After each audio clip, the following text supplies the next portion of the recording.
That's the reason ng mayaman, lalong yumayaman. Isa pang bagay na sinabi niya sa akin, saan pa tayo magkaiba mag-isip? Magkaiba tayong mag-isip kung paano kumita ng pera. Tignan mo kayo mga Pilipino, anong sinasabi niya? Anak, mag-aral ka mabuti para pag nakatapos ka, makakuha ka ng magandang trabaho. At dun ka kumita ng pera. Kami mayayaman, ano sinasabi namin sa mga anak namin? Anak, mag-aral ka mabuti para pag ikaw nakatapos, makapagtayo ka ng sarili mong negosyo at dun ka kumita ng pera. Now, pansinin po natin, sino ba yung mga taong kumikita ng pera?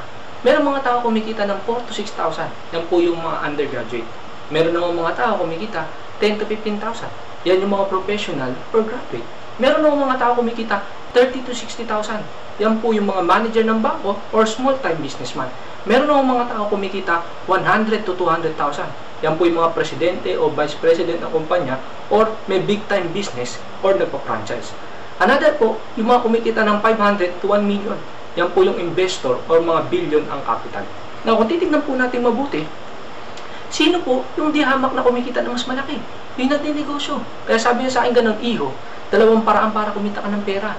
Hindi lang pagtatrabaho, kundi lalong-lalo na sa pagninegosyo. Okay? Now, sabi ko kanina, kung ano yung iniisip mo, yun ang ginagawa mo. Kaya pansinin mo yung mga Pilipino. Kapag sila natanggal sila sa trabaho, kapag sila overage na sila, kapag sila maliit yung sahod nila at sawa na sila sa ginagawa nila, anong gagawin nila? Mag-abroad sila. At ang gagawin nila doon, magninegosyo ba? Hindi. Magtatrabaho pa din. Okay? Why? Because ang lagi nilang iniisip trabaho, kaya pagpunta nila doon, ang gagawin pa rin nila, trabaho. That's the reason na mamatay silang mahirap. Tingnan natin statistics ng Pilipinas. 80% ng tao tumatakbo rito. 5% lang yung tumatakbo rito. 80% ng Pilipinas yung mahirap at mareklamo. Pag tumaas ang bilihin, tumaas ang gasolina, ang ginagawa nila, lumalabas sila sa kalsada, nagwewelga. Nakakita ka na ba ng Chinese na nagwewelga? Hindi. Why? Because kami nagtinegosyo kami. Ang ginagawa namin, pinapalaki namin yung kita namin dahil tanggap na namin na ang bilihin tataas. Ang only choice namin, palakihin yung kita namin para hindi namin problemahin yung pagtaas ng gasolina at bilihin. Sabi na sa akin ganon, iho, kung gusto mo magbago buhay mo, you have to do something different. To get something different. Sabi niya sa akin ganun, kung ano yung ginagawa ng mga taong mahirap, huwag mong gawin yun.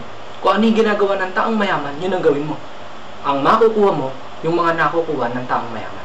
Isa pang bagay na sinabi niya sa akin, kung ang work ang solusyon sa problema, bakit hanggang ngayon, ang problema mo, pera pa rin? Ibig sabihin, ang trabaho ay short-term na solusyon lang para sa long-term na problem. Kaya ang dapat ko daw gawin was mag-focus ako sa business. Okay? Kaya po alam niyo po, pag uwi ko po ng bahay, yun po ang pinag-isipan ko. Mindset ko po yung sarili ko, no? Na i-focus yung isip ko sa pagninegosyo. Okay? And that's the time unti-unti pong nagbago ang estado ng buhay ko.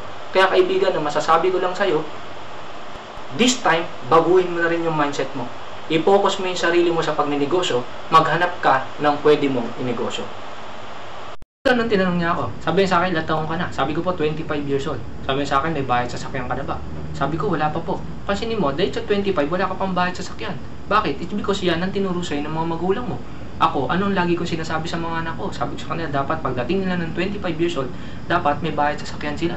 And sabi ko sa kanila, that's the reason, hindi kayo pwedeng mag-aaral lang. Dapat nag-aaral ka, nagninegosyo ka. And then sabi ko sa kanila, i-priority nila yung business nila. Bakit? Because dapat, pagdating nila ng 40 years old, meron silang 20 million sa bangko. Why? Because 20 million would earn 140,000 every month. Hindi mo na kailangan magtrabaho. Money would work for you. Kaya ang ginagawa namin, kami mayayaman, ang ginagawa namin, for 5 to 10 years, mag-business kami. After nun, yung pera namin ang bubuhay sa amin. Kayo naman, ano tinuturo nyo sa mga anak nyo? 22 kagagraduate, 30 nagtatrabaho, 40 sawa sa trabaho, 60 resign sa trabaho, 70 patay kakatrabaho. Diyan umiikot yung mundo nyo. That's the reason yung mahirap, namamatay ng mahirap. Okay? In fact, kapag kayo overage na, hindi na kayo matanggap ng trabaho dito sa Pilipinas, anong gagawin nyo? Mag-abroad. Since ang iniisip mo, trabaho, pagpunta mo doon, ang gagawin mo pa rin, maghahanap ka pa rin ng trabaho. You work for money, for life. Hanggang malakas ka, magtatrabaho ka sa pera. Okay? That's the reason, yung mahirap, lalo magiging mahirap. Ngayon, pag-usapan naman natin kung makakabili ka ng kotse sa bagay na ginagawa mo ngayon. Okay? Unang-una, pagpalagay natin, brand new Civic na lang. Okay? Ang down niyan is 200,000. Pero ngayon, may mga bangko na nag-o-offer ng down ng 100,000. Pero syempre, mag-insurance ka pa rin. That's around 30,000. Shuttle mortgage, papalagyan mo pa ng alarm, gagastos ka pa rin ng around 150 to 160,000. Yun ang isa na dapat mong ipunin. Natatanungin ka, ilang years mo hulugan? 3 years? Kung 3 years, that's 21,000. Kung 4 years, that's 17,000. Pagpalagay natin na naggagas ka na lang ng 5,000. Ako po, ang gas ko, around 11 to 12,000 every month. Pagpalagay natin, 5,000 ka na lang. And every 3 months, dinadala niyo po sa kasa yan. Mag-change oil, change spark plug, and so on. So, dapat every month, at least, nagtatabi ka ng 3,000. So, ibig sabihin, kung may brand new na kotse ka, gagastos ka ng around 25,000 every month.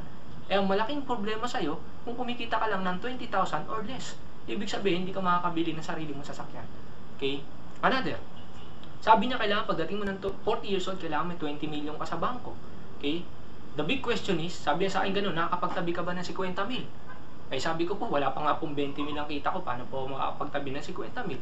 And maniwala kayo sa akin guys, even na kumikita ka ng 80,000 every month, maniwala ka sa akin, hindi ka makakapagtabi ng 50 mil. Why?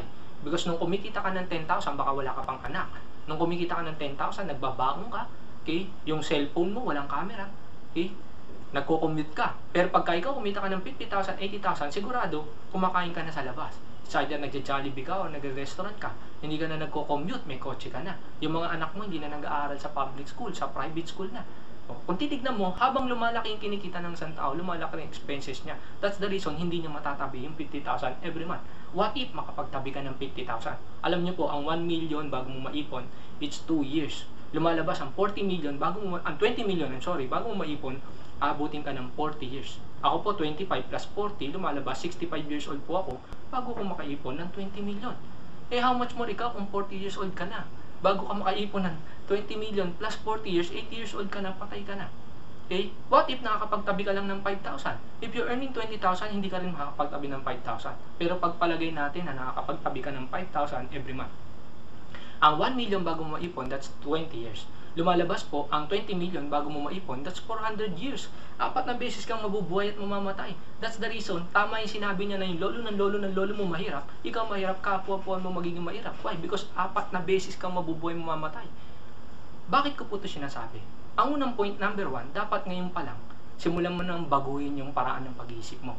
Para at the same time, mabago yung bagay na tinuturo mo sa anak mo at sa mga apo mo. Number 2, kung alam mo na hindi ka magkakakotse, kung alam mo na hindi ka makakaipon ng 20 million at the age of 40, sa ginagawa mo ngayon, dapat ngayon pa lang nag-uumpisa ka ng maghanap ng negosyo na pwede mong pasukin para madagdagan yung kinikita mo at the same time, makuha mo yung mga bagay na ginugol mo. Now, ano bang age dapat mag-start mag-business? Actually, kapag may nakakausap ako matatanda na sinasabi nila sa akin, iyo, 60 years old na ako, hindi na ako pwede mag-business. Dapat yan yung mga bata, yung mga mas agresibo. Pag nakakausap naman po ako ng mga bata na sinasabi nila sa akin, sir, nag-aaral pa po ako. Sabi sa akin ng magulang ko, tutukan ko muna yung pag-aaral ko. Kapag nakakausap naman po ako ng mga 30, 40 years old, then sinasabi naman sa akin, ay saka na ako magbi-business kapag nag-retire na ako, kapag nakuha ko na yung lump sum ko. Na kung titignan niyo po, pansinin niyo po yung mga mahirap kung ba't sila namamatay ng mahirap. Because naiisip po nila yung iba't ibang paraan para pa huwag mag-start na mag-business. That's the reason, sila po yung may kasalanan kung ba't sila namamatay ng mahirap. Okay? Tignan po natin yung mga successful na tao na to and let's learn dun sa mga bagay na ginagawa nila. Sa pang bagay na sinabi niya sa akin, alam mo yung pagiging mayaman at pagiging mahirap is a choice. Yung future mo magdidepend sa mga bagay na desisyonan mong gawin ngayon. Sabi niya sa akin, ganun, 3 klase ng tao sa mundo.